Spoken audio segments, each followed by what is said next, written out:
What's up everybody, welcome to another episode of China Update where I try and help you guys keep on top of the world's #2 economy. My name is Tony. For those of you watching for the first time, we discuss geopolitical, economic, political and military developments in China on a weekly basis based on sober analysis of the facts as we understand them. If that is something that you might be interested in, and if you want to be as informed as my clients, maybe consider subscribing. For everyone else, it's good to see you. This is a midweek episode, so it's going to be shorter as usual. At the end of the week, we'll have a regular large episode. Today, it's mostly domestic affairs, but some important stuff that has happened over the weekend, and one story that touches on the China-US relationship. So I'm just going to dive in, but before we do, if you enjoy the video, as always, it's a massive help if you smash the like button. For a small YouTuber like me, it really makes a difference. It means more people can see it, and it tells the YouTube algorithm that this is legitimate content. And if you would like to be a financial supporter or a Patreon, the link is below. And on that topic, I'd like to give a special shout out and thanks to my patrons so far, Andrew, Nathan, Mike, and Ewan. You guys are awesome. Thank you so much. It's very humbling to have your support. Now, without further ado, guys, let's jump into this week's China Update.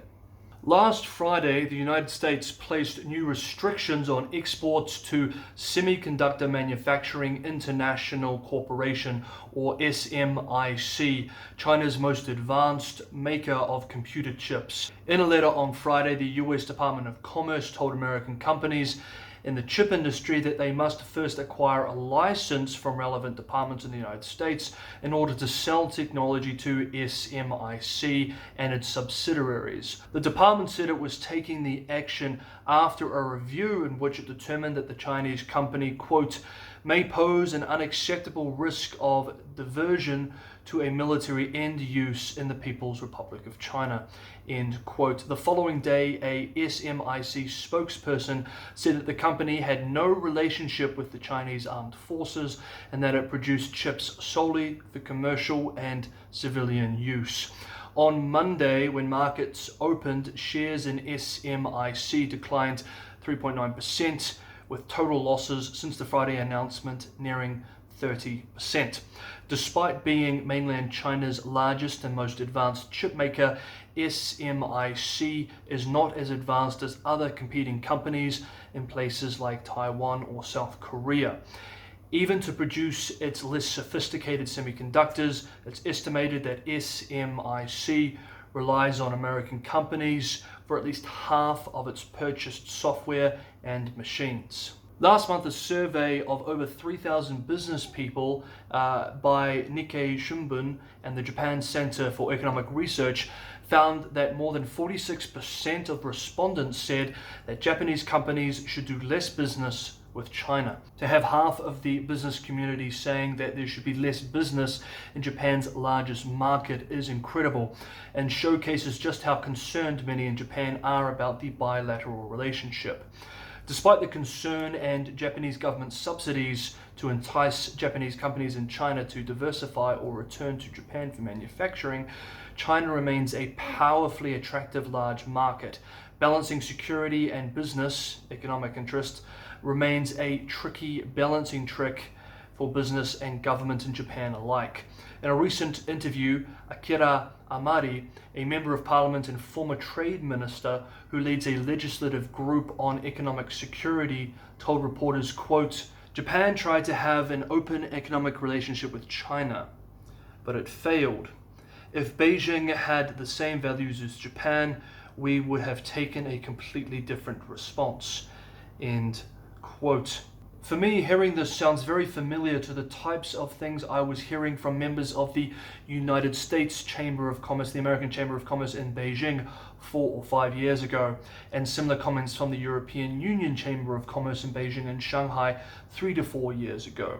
Amari also touched on security concerns, security fears over issues like TikTok and Huawei building 5G infrastructure networks overseas has also influenced policymakers in Tokyo.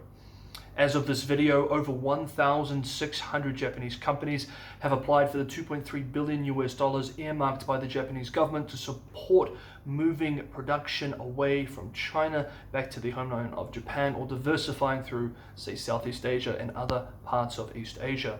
Only 56 other firms have received funds for increasing production in Japan, with 30 receiving subsidies for factories in Southeast Asia.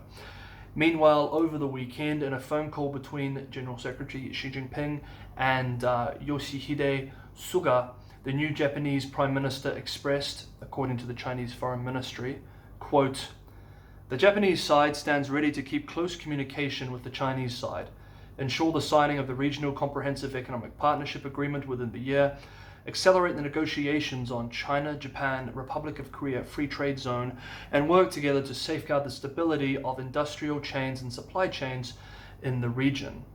End quote. On Monday, the CCP Central Committee Politburo met to discuss a document seeking public opinion about the formulation of the, quote, 14th Five-Year Plan for Economic and Social Development, 2021 to 2025. The document will be submitted for deliberation at the 5th Plenary Session of the 19th Party Central Committee, which will be held in Beijing at the end of October. The 5th Plenum, as it's known for short, will be incredibly important for it will be an incredibly important meeting, very important for our purposes here, and we'll be discussing a lot of what is discussed during that meeting in late October, a lot on here. I get the sense that many Chinese elite are very bullish when it comes to Chinese performance expectations over the next 5 years, and that this is feeding very much into the current zeitgeist in China for many in Tier 1 and Tier 2 cities. Let's look at how the nationalistic state-run Global Times is presenting this meeting that happened on Monday of this week, and the coming 5-year plan to its millions-strong readership. Quote, "The next 5 years will see tremendous historical changes." Justin Linifu, Honorary Dean of the National School of Development at Peking University, was quoted as saying in media reports, "Whatever the international and domestic situation will be, China will become a high-income country with an average income exceeding the $12,700 threshold, if we can remain focused on our strategy and put our growth potential into full play," Lin noted. Lin predicted that China's GDP will surpass that of the United States by 2030, based on, I think they mean current exchange rates, based on exchange rates, and could be twice the US's by 2050. End quote. General Secretary Xi Jinping convened the 3rd Xinjiang Work Conference on Friday and Saturday of last week, and in a rare move and likely signal to the world, the entire Politburo Standing Committee attended.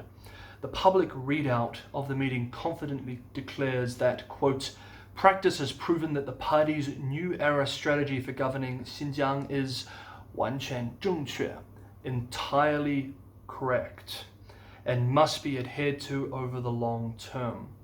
End quote. Xi Jinping stressed that, quote, "The main line of action should be to forge a strong sense of community among the Chinese nation and continuously consolidate the unity of all ethnic groups." End quote. Top leadership of the party are telling Chinese officials and the world, "We stand by our policy in Xinjiang, and it's not going to change anytime soon."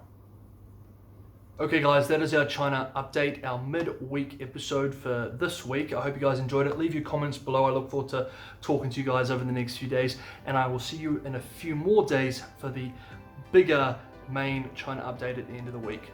Until then, stay safe, stay sane, don't forget to like, and I'll see you next time on China Update.